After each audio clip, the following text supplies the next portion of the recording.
What's up, everyone? We're back. I'm Dr. Shah. Dr. Maxfield. Welcome back to Doctorly Unhinged. We have potentially the most interesting episode that we've ever come out with. We actually have to cover a lot of interesting topics, and we're going to actually debate each other. So this is something that we've talked about doing for a long time. We actually shot versions of this video, and then we never actually ended up publishing it. But we are going to debate each other on a particular topic. And of course, when we're talking about our product of the day, we're going to do some life updates and then we're going to get into it. But today we're going to actually be covering something super interesting that we both discovered. And this is how skin pigmentation can actually affect the topical delivery of certain drugs and even the oral delivery of certain drugs, and why this is important and why we really should be testing medications on a range of skin types, because it actually truly does matter. We're going to be talking about benzene again, because this benzoyl peroxide benzene thing doesn't seem to go away. And then we're going to be debating each other on whether or not you should be getting preventative Botox. And I'm going to hold the position that you should, and Dr. Maxfield is going to be holding the position that you shouldn't. And that doesn't mean that that's our position. We're just going to argue the evidence one side or the other. We may both agree that you shouldn't get preventative Botox. So we'll see. And you guys can decide in the comments at the end who you think won the debate and whether or not you agree with his position or you can agree with my position. So let's get into the life update. What do you got going on? So for me, just getting settled in, getting into the new rhythm with the new practice, new lifestyle. I did go back and surf this weekend. So I drove after clinic Friday and got to the beach at about, well, I stopped at 2 a.m. because I just wasn't going to make it. And then I took off again and got there at 9 a.m. But overall, I spent 27 hours in the car over the last 3 days, but totally worth it. Waves were outstanding. 100% worth it. Stellar weekend. Great waves. What? So wait, you drove from where to where and then back? Yeah, Chattanooga to Wrightsville Beach, basically. But Atlanta, I mean, if you've ever driven through Atlanta, I got nothing good to say about the traffic there.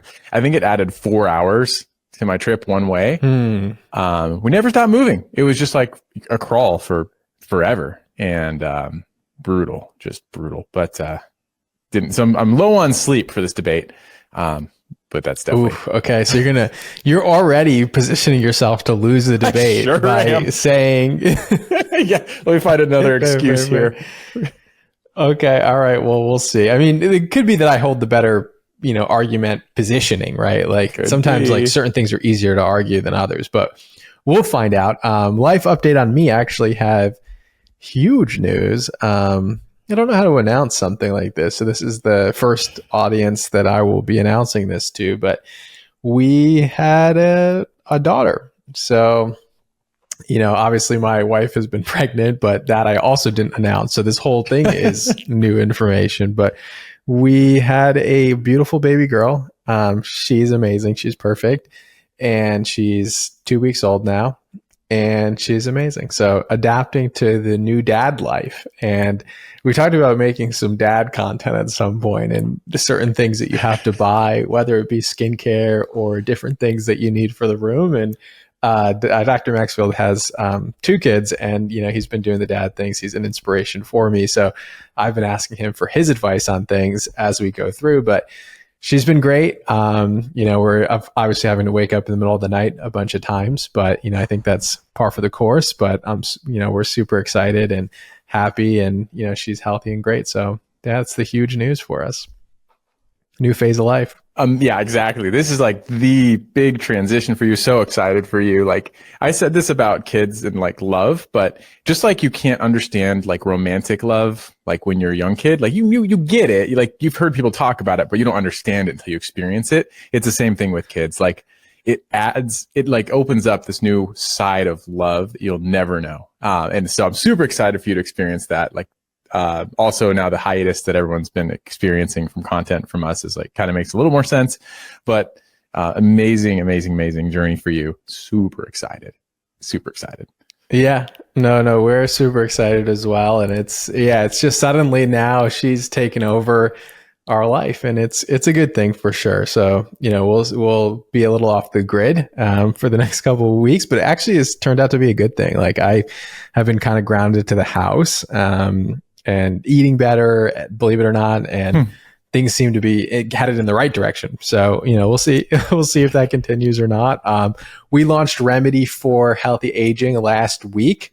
Has been a massive success. So thank you for anybody who purchased. By now, you should have received the products. Please let us know your feedback. I think this is one of the most interesting products that we've created. Potentially, I was just saying before we got on the mic that it may be our best product that we created. And so definitely check it out if you haven't already. But if you have, I definitely want to hear your feedback because I think it's a really great product. It's just like a really nice formula, very elegant the way that it blends into the skin. So I hope that you all love that. And final life update is that I made my own boba. And if you're watching on YouTube, you can see it, but I was inspired by like an episode I was watching online of something. And then I was like, maybe I can make my own boba. So I bought like tapioca balls and I bought black tea and I made iced tea and then I mixed it and added brown sugar and everything. And actually is quite delicious. I would give it a 7 out of 10, but I feel like I know where to improve on the next batch of this. So this is my first time making it and it's actually quite good. I'm a huge boba fan too. There's a couple places here I'll go frequently. Anyway, so Dr. Shaw with the biggest life updates, and this really probably is the most exciting episode you'll ever hear. I mean, these are like the biggest life changes hopefully he'll ever have, or at least for the next 50 years. The debate style format is going to be interesting. So I'm super excited. First off, product of the day. I will start because it kind of ties into my weekend events.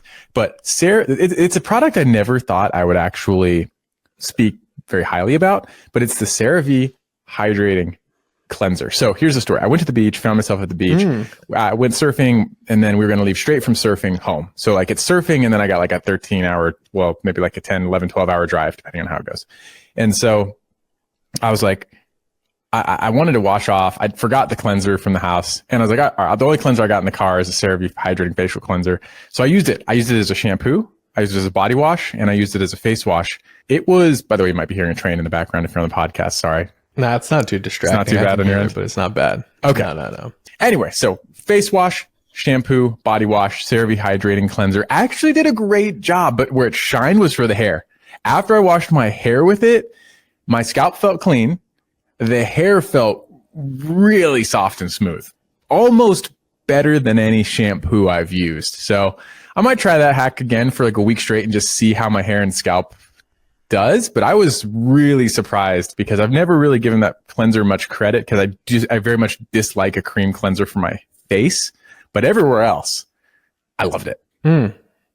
Yeah, I hate that it has no lather. It's one of my least favorite products from CeraVe, but I think it does do the job well if you enjoy that experience. So definitely want to see if you continue to experience that, especially in the hair, because my assumption would be that you're going to get build up over time. I would think. Because it's not really like a strong surfactant type of cleanser. So it'll be interesting to hear how this develops over time. My product of the day is the Clinique Dramatically Different Moisturizing Lotion. Now, this is a staple going back many years for many people. Hundreds of thousands, if not millions of people have purchased this product, and you never hear much about it on social media. But my wife has used it since the beginning of all this, since the beginning of me getting in dermatology, and still finds it as a staple. And it made me think about it because it was Prime Day recently, and on Prime Day, they had a sale on it, and I was like, oh, well, this is a good time to purchase some. So I purchased it, and then I'm like, it's a good, solid moisturizer. Like, it gets the job done, doesn't pill, keeps you hydrated, it's fragrance-free, it's got years and years of nostalgia around it, and people continue to purchase it. And I think this call back to the products that have worked for decades, I don't think is a wrong thing. There's, of course, a lot of new brands, and it's exciting to try those new brands. But if you have a product you love from years ago that nobody talks about on social media, I'm sure that it's perfectly fine. So I'd also be curious to hear if anybody has a product that they never hear anyone talk about on social media. They use it their whole life, and they continue to use it despite being skincare enthusiasts over the past 4 or 5 years. As skincare has gotten more popular, they still go to this product. And I would say one product I always hear consistently from patients, from followers, is the Pond's Cold Cream. Yeah.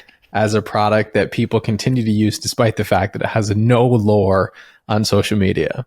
Yeah. No, I think it's a good product. Clinique, I was talking about this with my esthetician. Clinique comes up in the office a lot, actually. But always there's a huge generational split with it. And so it's definitely fallen out of favor, I'd say, with the 40 and unders. And hopefully they do regain some of that audience, because I actually think a lot of their products are pretty good. Right. All right. So let's hop into our first article, which is super fascinating article. And this one was published in Human Genomics.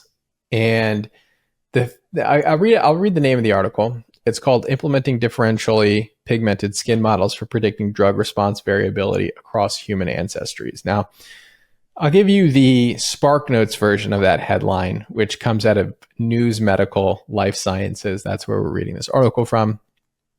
Skin pigmentation may affect drug efficacy and safety.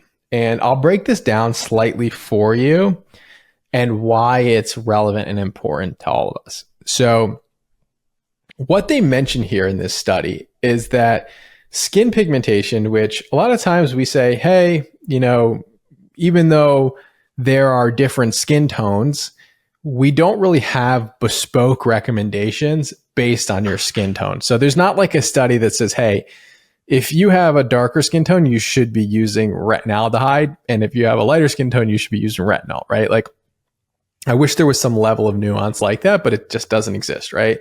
Same thing with like men versus women. A lot of people ask like, well, should I be using a different skincare routine? Should I be using the same skincare routine? And the truth is that all the ingredients are the same.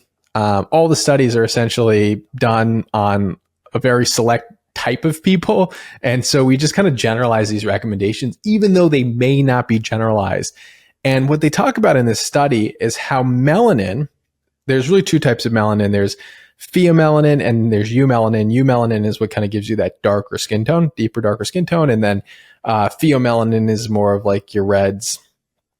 And what's interesting in it is that they found that certain drugs and certain medications actually bind to eumelanin with a high affinity, meaning that they don't have bioavailability otherwise, right? So like if you have a lot of melanin, that drug will like concentrate on the melanin and just kind of like hang out there, which means that like, for example, let's say that we found, which this is not what the study shows, but I'm just going to kind of give you an example so that we can all contextualize this.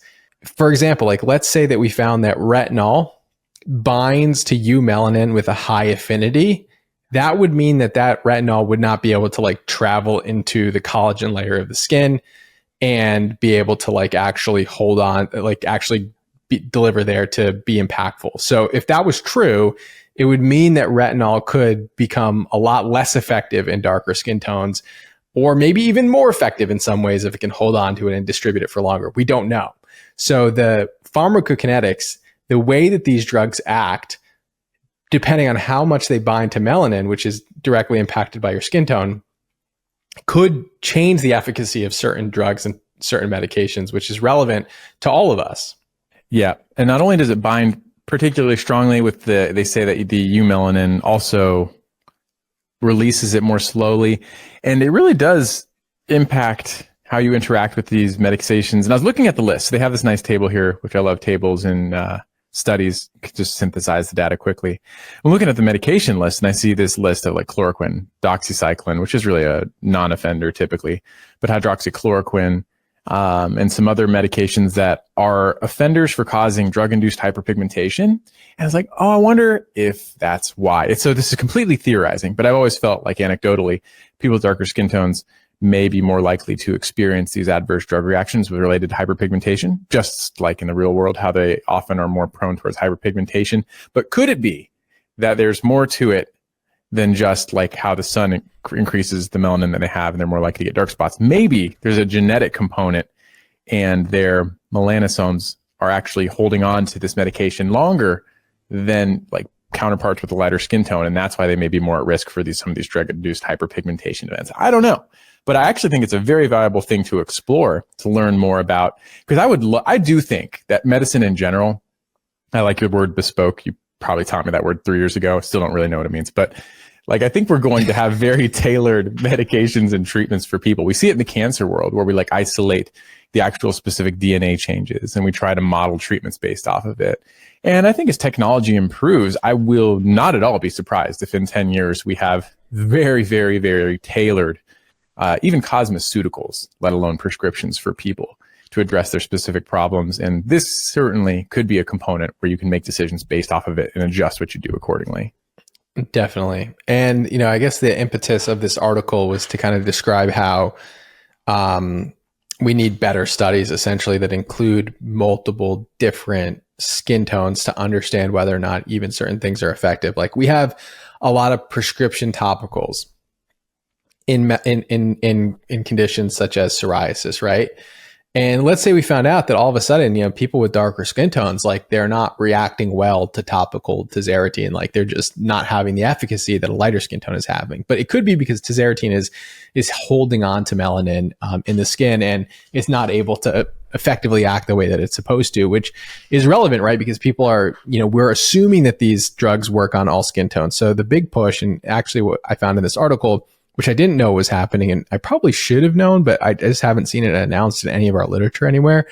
But they mentioned here that there's actually a new plan from the FDA to make this a requirement. So this is called the Food and Drug Omnibus Reform Act, which was enacted in 2022, where they will mandate considering patient diversity in clinical trials and preclinical R&D. So now they're going to start requiring that this actually occurs, because to the point is that it does make a big difference on whether or not something is effective. One of the drugs that was listed here that has a high affinity for this eumelanin is nicotine. So, you know, what the researchers are talking about in here is saying that, like, let's say, for example, that you're addicted to cigarettes, right? And you want to quit. So you use a nicotine patch, but your nicotine patch, the nicotine has a high affinity for melanin, which means that it's not actually going all over the body. It's concentrating in the skin, which means that you're not going to be able to have, like, it's going to make your nicotine patch less effective than it would in somebody who has a lighter skin tone, which is very relevant, right? Because you're trying to quit smoking cigarettes, but you can't because you're not actually getting that tapered dose from a nicotine patch that you would for somebody else who's trying to quit. So this does have real life implications, and it will probably have real life implications in skincare as well. And I've seen people attempt this before. There was a company that would scrape your skin and then you would send a sample of the scraping in, and then they would send you a bespoke skincare regimen. I personally don't think that's the way to go, because your skincare surface, that microbiome, is constantly in flux with the environment around it. And as soon as you initiate one change to it, it's going to change everything, right? It's going to have like a butterfly effect. Whereas if there was some sort of like DNA bespoke plan, that would be something that's going to be stable over time that you could actually rely on. But I think scraping is probably not going to be the way, but there's going to be a way in the future to have skincare ingredients that are specifically targeted to you and only you, and will be more effective than if you had something that was just off the shelf. Nice. So there it is. And that's the actionable item. Like, hopefully they can capture more people that are more representative of the general population. That's like a known flaw in studies. Like, is it within an isolated population or is it generalizable data? And maybe even in a prescription world that this is talking about, maybe this will actually decrease the amount of phase 4 or post-launch adverse events that come out as surprises. Because if you can capture a more diverse group in your study, then maybe you won't be surprised out of the study and in the real world when these things get to people's hands, mouths, GI tracts, or what have you. Right. And then we've seen it like with certain medications where we test for certain genetic markers before we'll even start a certain drug, because if you have this certain genetic marker, then you could have serious adverse reactions to certain medications. And azathioprine would be a drug that we test for these things in. So it's something that does already happen on a very small scale, but it's probably going to become a larger part of what we do in the future. Let's go on to the next topic, because this never seems to go away. And I don't think my opinion has changed on this, but they keep pushing this. So I'm just going to mention it again because it's making headlines again. But again, the same lab. So to give you a little bit of background, benzene was found in benzoyl peroxide medications.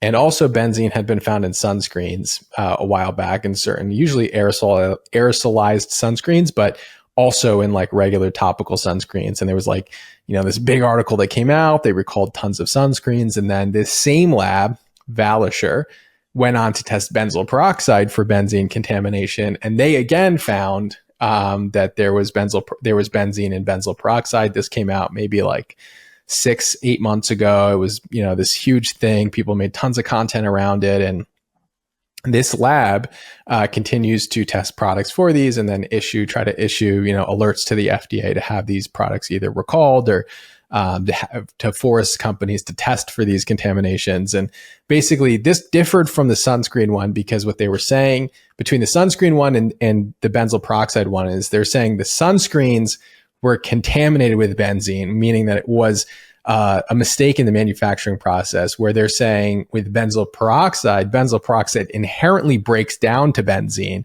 And so all benzoyl peroxide products are inherently at risk of developing benzene contamination in them. And then that last study that came out maybe 6 to 8 months ago, people kind of poo-pooed it, I would say, because they were saying that what they used in the study was like unrealistic conditions. Like you would have to be in like a hot car for like 4 days in a row at like certain high temperatures that like this product would never exist in order to be concerned about benzene actually accumulating in your product. And so the most recent update from Valisure is that they now tested these all at room temperature. And they basically said, no, even at room temperature, while it's sitting on the shelf, benzoyl peroxide can degrade into benzene, and that we should all be concerned about this, and that instead you should be storing your benzoyl peroxide in the refrigerator. So that's the most recent update. Yeah, it's so interesting to me because the sunscreen and benzene are forever linked, even though this is probably the stronger relationship. Like I still know my patients are going to be coming in, sunscreen causes cancer. And if you get to the heart of it, it's because of the benzene relationship, even though it's completely contaminant. Very, very, very vicarious relationship there, but it's living in perpetuity. And I don't think it's going anywhere. I think with the benzoyl peroxide here, if it is truly an inherent reaction to the formulations, then yeah, I think it's worth keeping an eye on. This is a very difficult topic to really take a hard stance on, especially right now, because it's still, I don't know, yes, maybe there's some benzene, and I don't want to say it like that way, and like it's not a big deal, but I do, one of the dermatologist takes, one of the takes is we're exposed to benzene constantly. Like I know there are no safe levels in our products, and if we can avoid it, we should avoid it, but it is transmitted from gas from your car. It's present in a lot of places. It's also seen in a lot of other cosmeceuticals. So is this really the life-threatening exposure that will change the trajectory of your health over a long period of time? I'm pretty doubtful, but I do think that if it can be stabilized and if we can stop this reaction from occurring, then yes, we should. So like they mentioned, put it in your fridge. I think also notably, they also said encapsulation does not seem to prevent this reaction, which is pretty interesting because encapsulation is a pretty good way to stabilize your ingredients. So I'm kind of surprised that was not helpful. I think for me, I will still use it without much reservation, and maybe that's the wrong thing to do. But I'm not sure. I will. If there's any concerns, I would follow their guidance here and just say, go ahead, throw it in the refrigerator, and you're probably going to be good to go. I think it's an awkward thing to do is put it in a refrigerator, right? Because, mostly you're using this in the shower. Every time you go to the shower, you're going to go to the fridge. Maybe this is the use. Finally, we found a use for a skincare fridge that belongs in the bathroom. I don't know. Skincare fridge sales through the roof. I remember we did a video back in the day. I think it was like skincare you don't need, like the first video we ever did. And we kind of like said you don't need a skincare fridge, and maybe we were wrong in the end. Who knows? But I think it's probably something we're probably over focusing on. I bet you if we tested all kinds of different things out there, foods, beverages, coffee, whatever, we would find that there's probably more benzene in these things if we were to test everything the way that we did. So, this might be something we're just becoming aware of, but it's not something that actually is going to cause any harm. And there was a study that was done by a Harvard dermatologist in between these two studies by Valisure that showed that there was no long-term effects or harm or any evidence that that benzoyl peroxide caused cancer in anybody, right? So, so basically looking at the actual clinical data on harm, which is always very hard to study, right? Because just because like, we don't want exposure to benzene, but clearly we are being exposed to benzene. Is that actually leading to harm, which our concern would be cancer? Is there any risk of that actually happening? And it doesn't appear as if in the studies that they've looked at since then, that there's been any issues in actual real people. So, I still think that most dermatologists will continue to recommend benzoyl peroxide, especially in patients who have acne, because it really is one of the most effective treatments. And despite this study coming out, benzoyl peroxide cleansers are still the number one acne cleansers that are sold today. So it didn't seem to have a huge impact on sales, and people continue to recommend them and people continue to use them. But it's something to just keep a close eye on, because this is one of those things that our opinion may change as new data comes out. So we'll continue to update you on the story. This most recent update still doesn't change my recommendation. I would keep it in the fridge if you're using it and recommending it. And, we'll just continue to follow up on any long-term studies that come out. Yeah. Now let's go on to our debate. So let me set the stage here, because we tried to do this before, but I have to caveat this a bunch of times. Yes. Please do not clip us from this debate, because the positions that we take here are meant to be antagonistic to each other, meaning that even though I'm going to argue for preventative Botox, and even though Dr. Maxwell is going to argue against preventative Botox, that doesn't mean that that's our position. We're just going to argue it as if we're just adversarial to each other in order for the viewer, the user, the watcher to come up with their own conclusion about which argument is the best argument for or against. So this is not my position. This is not his position. It may be his position. It may be my position, but that's not why we're making this argument. We're making this argument in order to present the data for or against. So holding the position for preventative Botox is me, and against preventative Botox is Dr. Maxfield. Let me set the stage here.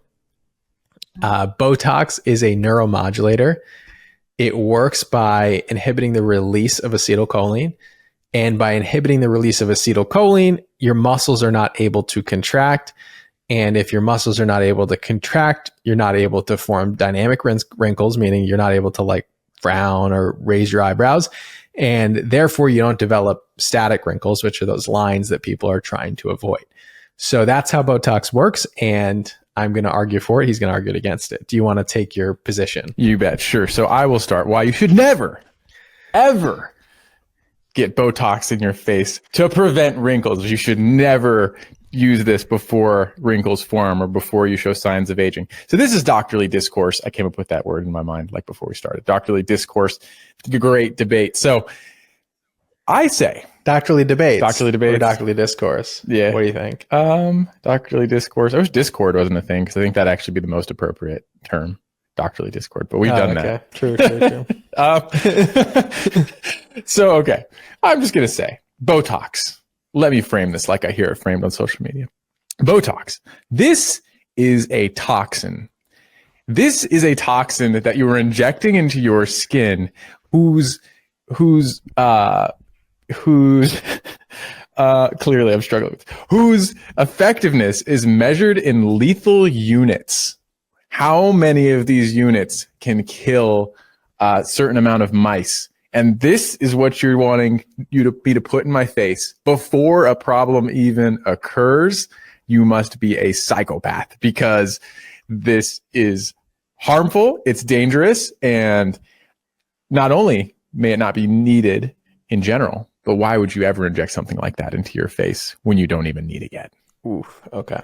So I hold the position, and I've held this position for a long time, that all Botox, because I just described the mechanism of it, that all Botox is in fact preventative Botox. Because Botox doesn't fill lines, it prevents lines. And therefore, no matter when you're getting it, you are actually using it to prevent future lines from forming. And sure, it can soften old lines, but it is truly most effective when used preventatively before you develop those deep lines and creases to prevent them from actually forming. The question is, and the question of the debate really should be, is when should you begin preventative Botox, given that preventative Botox is the best thing that you can do for your skin? Because in we can't make the argument here because I don't think it would be fair that you could just age gracefully, because I think we got to take that off the table, because of course we can always go that direction.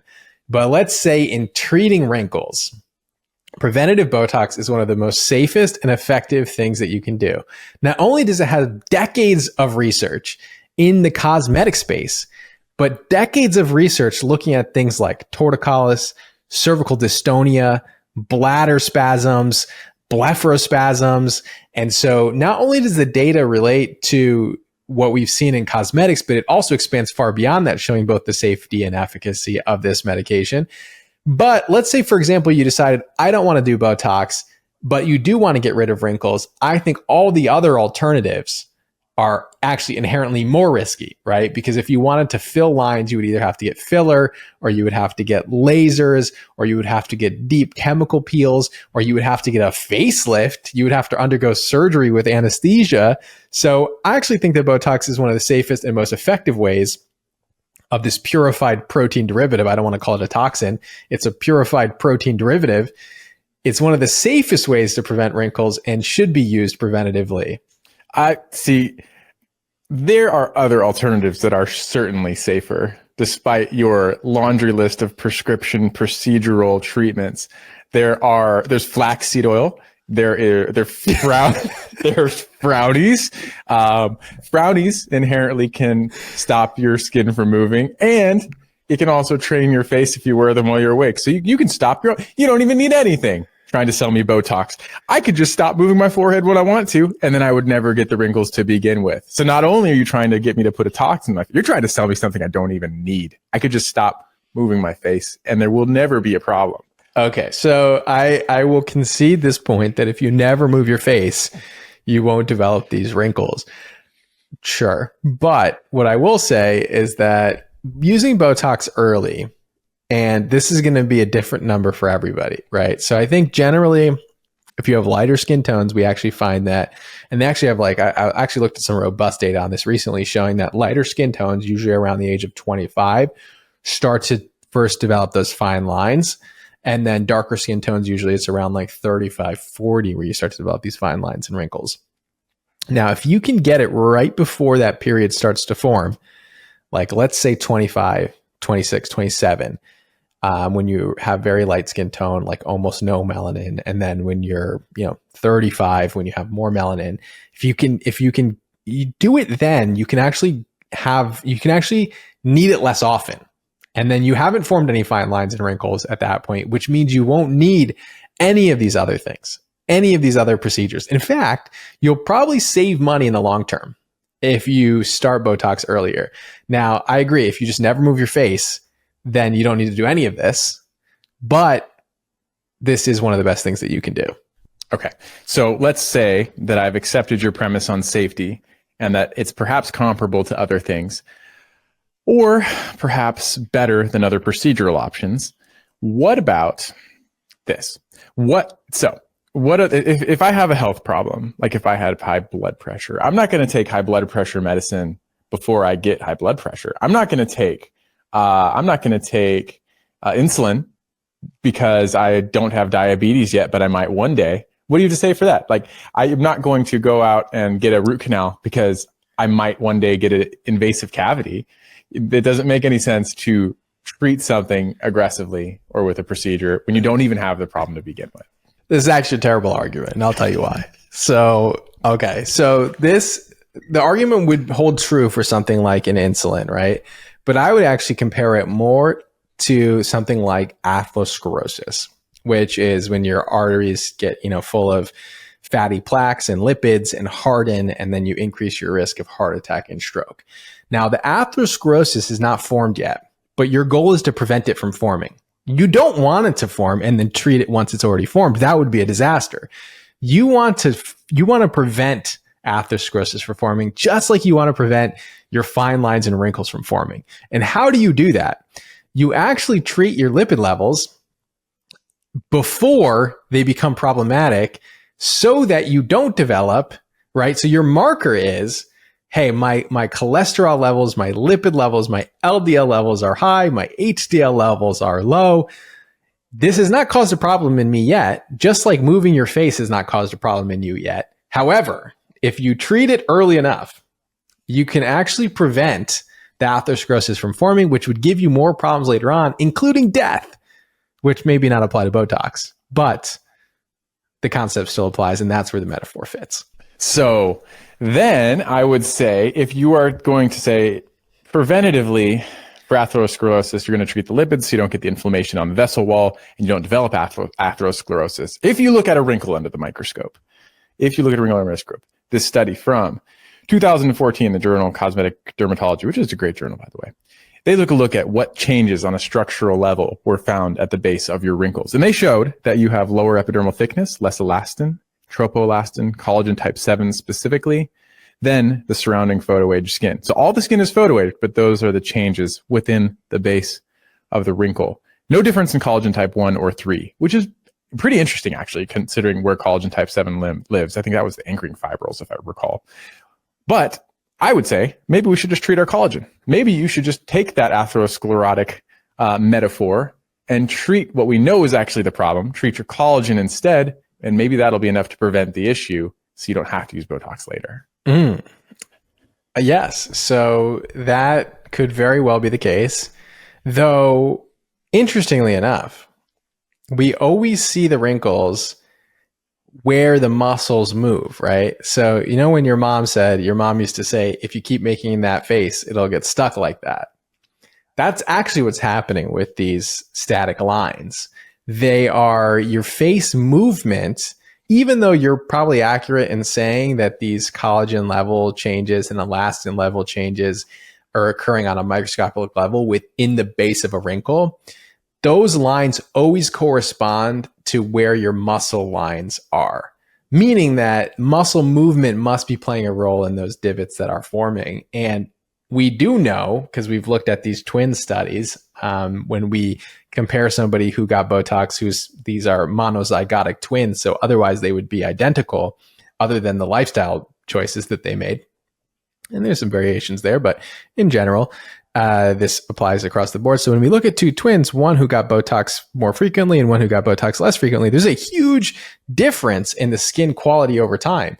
So even though they probably have the same sun damage levels and the same exposures and the same loss of collagen and that we could be targeting, the fine lines and wrinkles are much more pronounced in the person who's not getting Botox as frequently. So clearly, there is something that Botox is doing to the skin that is making a big difference.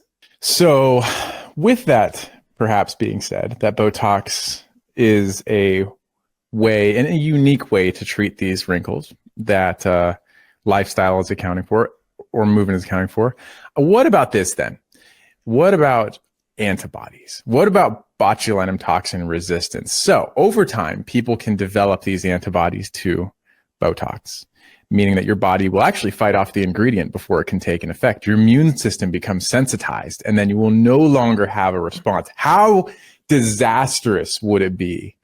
How catastrophic would it be if you took like a chemotherapy preventatively ahead of time, and then when it came time to have the cancer and you needed that chemotherapy to treat it, you no longer had a response to it? So what if you take all this Botox in your early 20s before the wrinkles were ever going to form?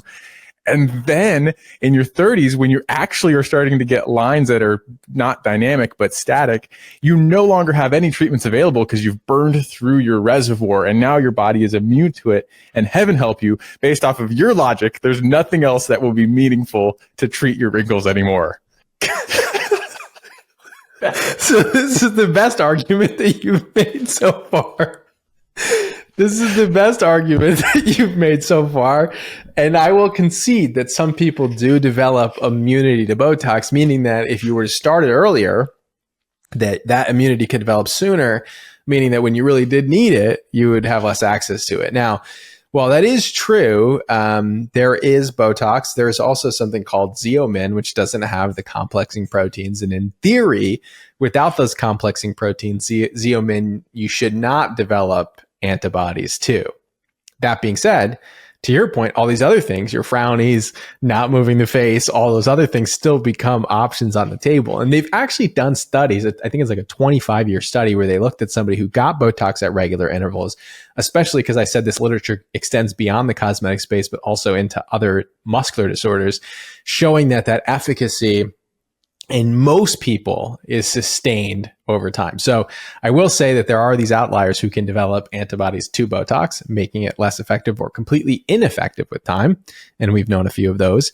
I would say that these are outliers and should not be generalized to the larger population. Well, I rest my case, because that was what I was holding up my sleeve when I was formulating an idea. That was my pinnacle moment there. So I don't know if you were a person who has no wrinkles and you want to inject your face with this lethal toxin and potentially remove any chance of being able to treat them in the future, by all means, go ahead, get Botox in your early 20s. See if I care. Go for it.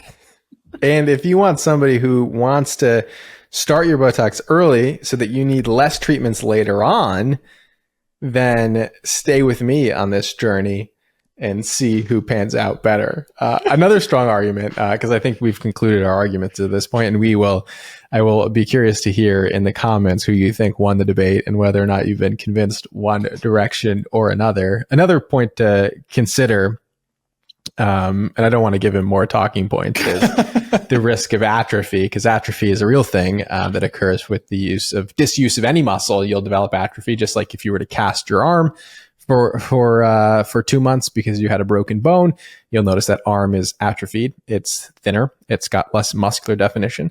Same will occur with Botox. Now, is that meaningfully changing your appearance? Is that something that we care about? Something to think about with the long-term use of Botox. So, of course, up to you all when you decide to start doing it. But again, to my debating point and why I think that preventative Botox is a pro is that all Botox is preventative. So if you're going to use Botox at all, it's preventative in my mind, and is best to use as a preventative because of how it works. But thank you all. Let us know what you want us to debate next. We have tons of topics. I think we had a full debate that we shot about tea tree oil versus no tea tree oil. And then I think was like, do we debate like parabens or aluminum deodorant? Yeah, I think we debated or something like that. So we'll debate some other things going forward. Let us know what you want us to debate. We pick things that are kind of hard, like where there's going to be evidence one side or the other that we're kind of in the middle on, and we'll try to debate them and let you all decide based on the evidence where to fall. But that's our first doctorly discourse, or doctorly debates. And we will see you all in the next episode. All right, we will see you all next time.